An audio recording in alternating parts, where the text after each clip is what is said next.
ये अंतिम चरण चल रहा है जाति और धर्म की राजनीति का, और लगभग सब लोग ऊब चुके हैं। मतलब तुम अपने अपने जीवन से अंदाजा लगा लो, जो तुम अभी समाज में फेस कर रहे हो, कि इस आदमी को तुम्हारी उम्र में कितना सामाजिक विरोध का सामना करना पड़ रहा हो। इधर से आलू डालेंगे, उधर से सोना निकालेंगे। वो जहां जाता था बेचारा, वहां लोग उनके ऊपर हंसते थे। किसी की मजाल दी इनकी वाइफ की साड़ी खींच दे, फाड़ के निकाल लिया होता।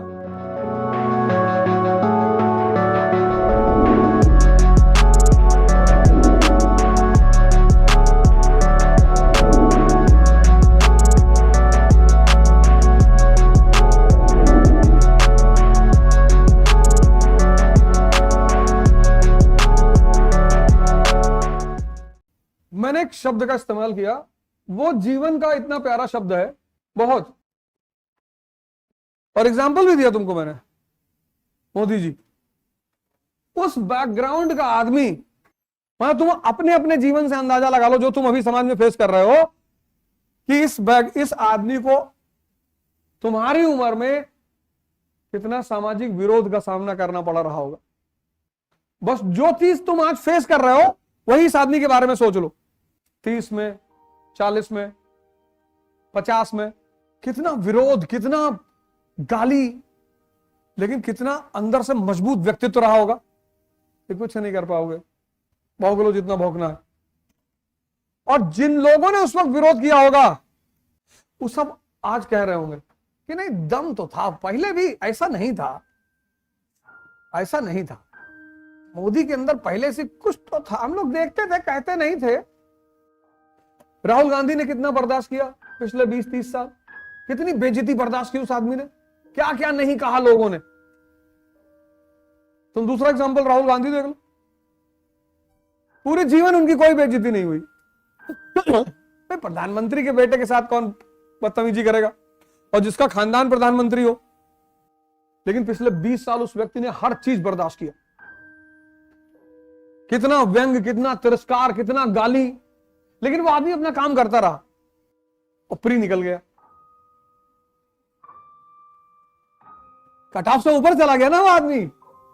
ये बात नहीं, ये बात अलग है कितनी सीट पाया, पर उस आदमी की उपलब्धि है, मेहनत किया, पूरब से पश्चिम चला, फिर उत्तर से दक्षिण चला, नहीं किया तो कोई रिजल्ट आया कि नहीं आया।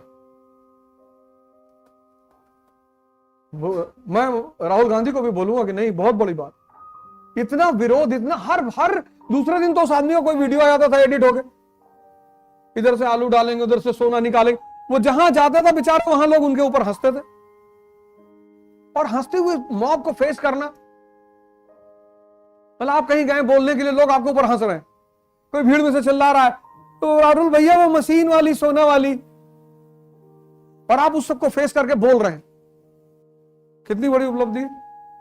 तो रिस्क तो लेना पड़ेगा, कोई बात नहीं।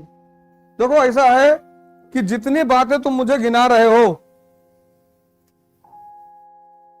जितनी बातें तुमने मुझे गिनाई, इससे ज्यादा दुविधा अब्राहम लिंकन के सामने दी।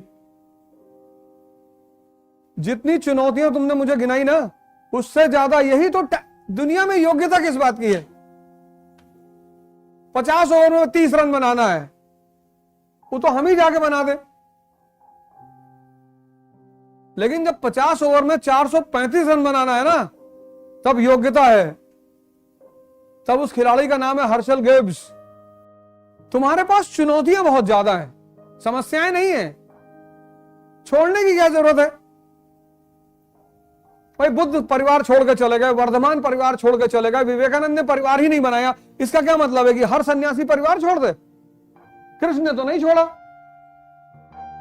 भारतीय इतिहास के महानायक हैं, और परिवार छोड़ो, युद्ध करवाया, प्रेम, वॉर एंड पीस, दो अपोजिट चीजों में जी रहे हैं। वही आदमी मक्खन मांग रहा है भीख की तरह। शेष, महेश, दिनेश, गणेश, ये सारे मिलकर अंतर गावे, और ताही अहीर की छो हरिया छछिया वर छाछ पे नाच नचावे।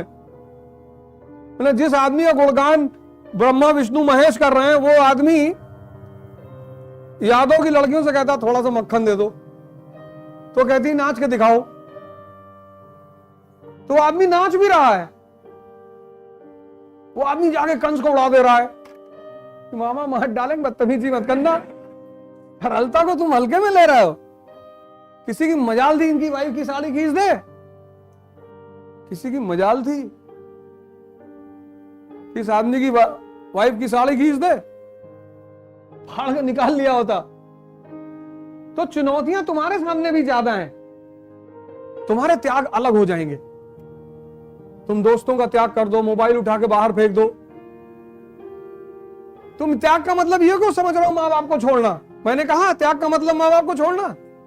मोबाइल तो रखे हो ना, मोबाइल रखे हो, दिन भर माँ बाप की सेवा करते रहो, पढ़ते रहो। अब बुद्ध ने तो त्याग कर दिया परिवार का, कृष्ण ने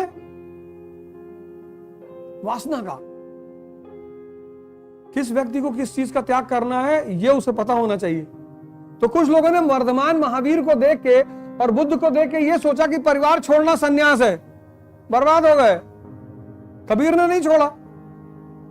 कबीर की पत्नी है, 2-2 बच्चे हैं उनके।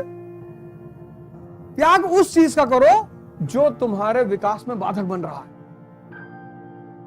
अब तुम पता कर लो क्या बाधक बन रहा है। अब सिद्धार्थ उद्धार की बात मत करो, वो तुम्हारे लिए नहीं है। वो सब बात मत करो, वहां बहस मत करो। तुम्हारे सवाल का जो जवाब है वो ये है कि तुम त्याग उन चीजों का करो जो तुम्हारे लिए बाधक है। अब वो तुम पता कर लो क्या क्या मेरे लिए बाधक। तो कभी भी लोगों को लगता था गावस्कर जैसा खिलाड़ी नहीं होगा, तेंदुलकर हुए ना। फिर लोगों को लगता था तेंदुलकर चले जाएंगे तो तेंदुलकर जैसा कोई खिलाड़ी नहीं होगा, विराट कोहली हो गया। फिर लोगों को लगता है विराट कोहली जैसा कोई खिलाड़ी नहीं, सूर्य कुमार यादव उसके सामने आके खड़ा हो गया। ये दुनिया वीरों से खाली नहीं है। तुम अपने ही जैसा बनो। बताओ, आज जो लड़के क्लास 12th में हैं, इंस्टाग्राम वाले, वो 29 में सब बड़े हो जाएंगे। वो जो जनरेशन जब अब वोट देने के लिए बाहर निकलेगी, उस जनरेशन का बिल्कुल अंदाज अलग होगा वोट देने के लिए। कोई चीज स्थिर नहीं होती है, बदलती रहती है। अब जो जनरेशन बाहर आ रही है, एआई जनरेशन, वो बहुत अलग जनरेशन है। ये अंतिम चरण चल रहा है जाति और धर्म की राजनीति का, और लगभग सब लोग ऊब चुके हैं। ऐसा कोई आदमी नहीं है जो ऊबा ना हो, सब।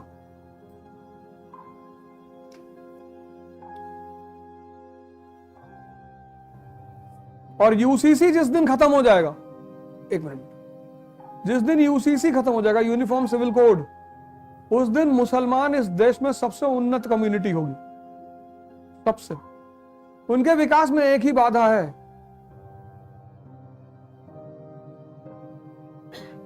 जिस दिन यूसीसी लागू हो गया, और जितना भला बीजेपी ने मुसलमानों का किया है उतना कोई नहीं कर पाएगा, कर ही नहीं सकता। उसकी वजह मैं बताऊं तुमको, उसकी वजह मैं बताऊं, जो आदमी तुम्हारे प्रति कठोर है ना, वही तुमको बनाना चाहता है। ये जो आज जागरूकता मुसलमानों में पैदा हुई, ये सिर्फ बीजेपी की देन है, पिछले 10 साल जो बीजेपी शासन में रही। नहीं तो हर आदमी ने इनको सिर्फ अपील किया। मुसलमान वोट लेना बहुत आसान है, आप उनके धर्म को, उनकी तारीफ करो, उनके धर्म को कहें भैया बहुत बढ़िया लो।